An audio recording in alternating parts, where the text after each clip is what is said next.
เร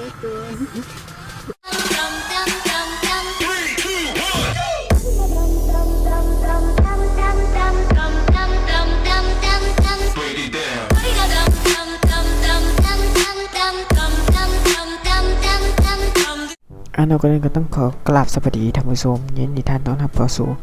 Everlasting Channel เช่นเคยเนาะมื้อนี้จะให้ไปเบิ่งเหตุการณ์พฤติกรรมของเด็กปั๊มน้ำมันแห่งหนึ่งเนาะโอเค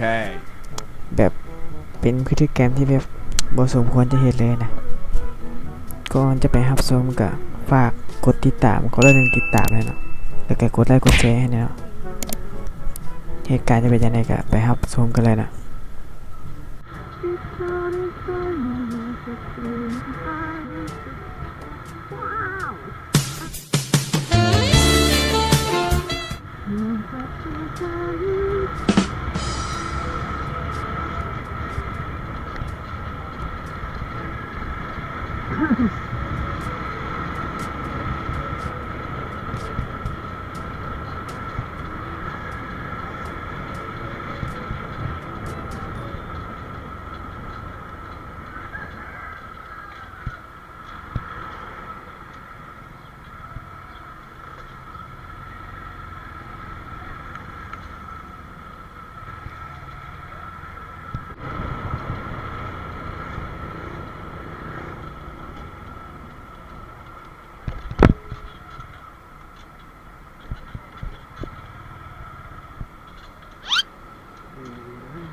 ไอ้สัส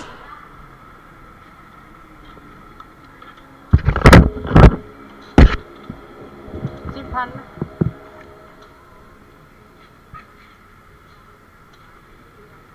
เก็บ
น้ำมันหาย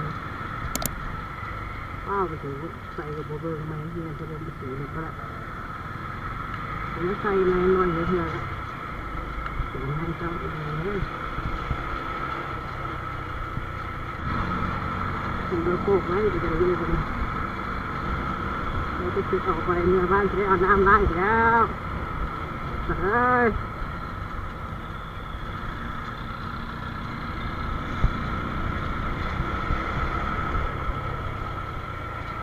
หัวห้อนแอนหิวเข้า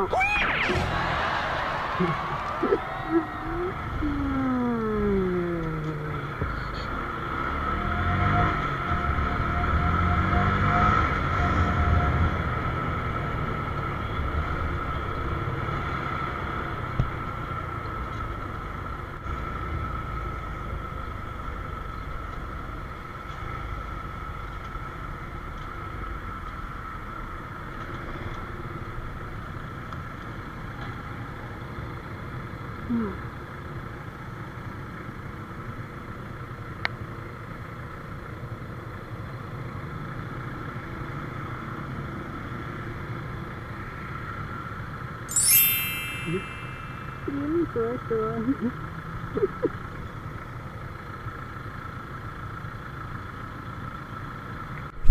นอกจากน้องผู้ใดรับชมคลิปมาจนฮอดท้ายคลิปเนี่ยเนาะก็บ่เข้าใจว่าเด็กปั๊มเป็นหยังคือแบบใส่น้ำมันก็ฟ้าวไปใส่นะแบบคนใส่น้ำมันกับบ่มีหลายนะบ่จะเป็นต้องฟ้าวหลายก็ได้เนาะบางคนอาจจะว่าน้ำมันรถเฮียจะมีเช็ดออกก็ได้นะ แต่สำหรับข้อยนะเป็นคนที่เพี้ยนรถหักรถหั้นนะผู้ใดที่เพี้ยนรถหักรถจะเข้าใจเนาะเพราะว่าน้ำมันเคยเหี่ยใส่รถข้อยเทื่อนึงแหละบ่อนเก่านั่นแหละและสีมันโปกแล้วเทื่อนึงอะนะและบ่อยากให้มีเทื่อต่อไปอะนะก็เลยว่าเป็นคนที่ห่วงรถก็เลยว่ายอมรับว่าคลิปนี้หัวร้อนและอารมณ์เสียอีหลีนะแต่ก็จะบ่ขอปั๊มนั้นอีกต่อไปละ จะไป Okay. ปั๊มใหม่เนาะ ถ้าผู้ใดเคยเจอเหตุการณ์แบบนี้ก็ลองคอมเมนต์มาเบิ่งเนาะว่าเคยเจอแบบใดๆเนาะ แล้วก็ฝากกดติดตามไว้เนาะเพื่อเป็นกำลังใจในการให้คลิปต่อไปเนาะแล้วก็กดไลค์กดแชร์ด้วยเนาะคนละไลค์คนละแชร์คนละหนึ่งติดตามเนาะวันนี้ LN Racing ก็ขอลาไปก่อนเนาะ